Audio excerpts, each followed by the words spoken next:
Okay, AP Chemistry kids, it's time to finish going over this test, and unfortunately the camera just decided to go right out of focus there. Let's see if we can get it back. All right, question number 22, calculate the concentration of hydronium. So if I've got a POH, we're going to remember that POH is negative log of the concentration of OH minus, and we undo the logarithm there by saying that if we take 10 to the negative 4.223, that's going to give me the concentration of OH minus. And so when I put that, excuse me, into my calculator, 223, I'm getting 5.98 times 10 to the negative fifth.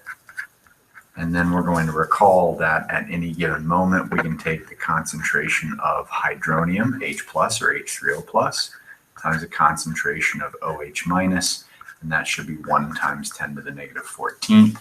So then we're basically just doing an algebra problem. We take the 1 times 10 to the negative 14th, and we divide it by our 5.98 times 10 to the negative fifth value. And we should be getting something on the order of about 1.67 times 10 to the negative 10th, which is why the answer is B. All right, let's see. Oh, my camera just is not cooperating very much with me there. Let's look at number 23. Saying that the answer there is E. When you look at it carefully, it's HCl. It's a strong acid. So what do we know about strong acids? They will completely dissociate.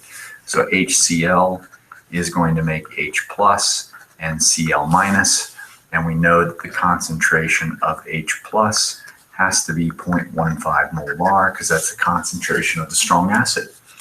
And then we're just off to the races. We know that pH is the negative log of the concentration of H plus, which is 0.15. Throwing that in your calculator, negative log of 0.15.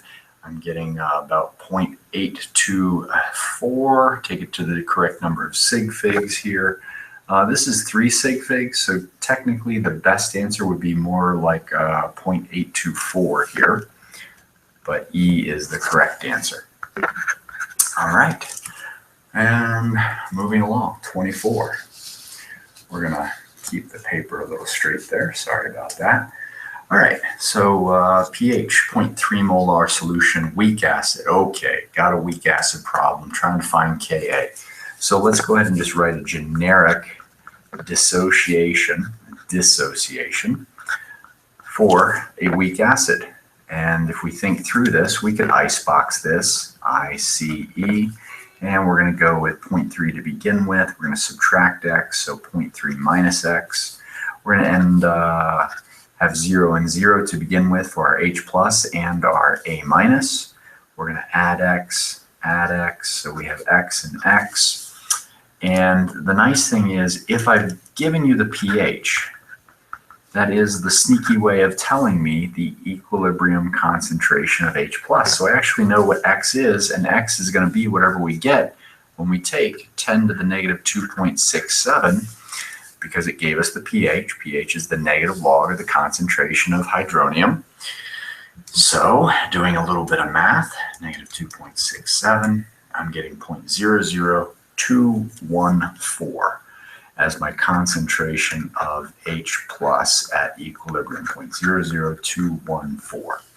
And so at that point, if that's what X is, I can come down here and write a Ka expression, which would be X times X, which is X squared. We know that X is 0.00214. So we're going to square that because Ks are concentrations of products times coefficients multiplied together over concentration of reactants. At this point, we're going to say we've got 0.3 minus 0.00214, and putting all of those fun little numbers into the calculator, we're going to be getting an answer something, hopefully, like what I've said. The answer is E, none of the above, because when I do this, I get 1.53 times 10 to the negative fifth. And that does not appear to be one of my answers. So E is the way to go for number 24. All right, let's move along here. Let's see what 25 is up to. 25, another lovely Ka problem. And sorry for the wiggling paper here.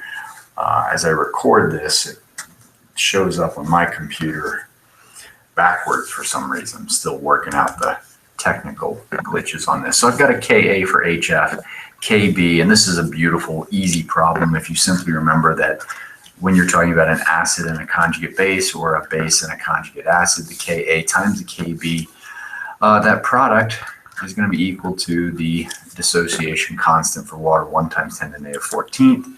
So you're literally just dumping this in 7 times 10 to the negative 4th times your Kb equals 1 times 10 to the negative 14th.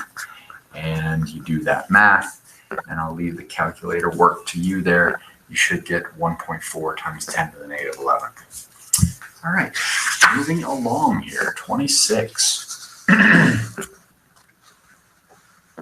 Oh, gotta tell that camera to stop doing that. All right, here we go. Now we're cooking with some salts.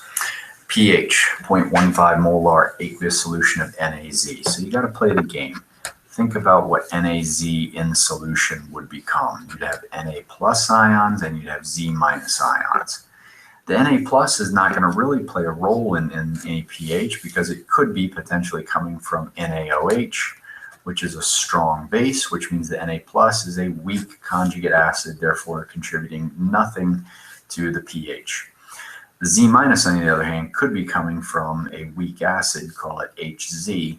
Weak acids are going to have reasonably strong conjugate bases. So in my mind, I'm thinking that my pH is going to be greater than 7. And we need to figure out to what extent is it greater than 7 so that we can find the Ka for Hz. So there's a lot going on in this problem. So start with what we have. We've got a pH of 10.7. We can take that value, pH of 10.7, and we can then turn that into a concentration of H plus by taking 10 to the negative 10.7. And so when we do that, 10 to the negative 10.7, 1.99 times 10 to the negative 11, it's actually really close to 2.00. So I'm going to go 2.00 times 10 to the negative 11th is my concentration of H plus. So if that is the concentration of H plus, now what are we going to do with this? Well, let's see. I've got a pH of 10.7. I got 0.15 molar solution. So why don't we do this? If we're trying to find the Ka of Hz, you could also think about finding the Kb of Z minus. And the reason that that's pretty helpful here is because we've got this pH happening because Z minus is reacting with water, acting as a reasonably strong conjugate base coming from a weak acid Hz. And as it acts like that reasonably strong conjugate base, this would be the hydrolysis equation that we would have to write. And so then, if we're sitting here and we're saying we know what the concentration of H plus is, we should be able to know the concentration of OH minus. And I am doing this in a completely painful way here. So I think what I might do is I'm going to take a quick little detour here and think about Hz plus H2O. And that would form Z minus and H3O plus. If we started out, I'm a little off the reservation on this one, so this will be interesting to see. If I start out with 0.15 of Z minus, and I end up with 2.00 times 10 to the negative 11th, that would be my X. And so we would end up with 0.15. I am going to pause the video here and do this one offline and make sure that I bring this back to you guys correct. So I apologize for the interruption. Continue in a moment.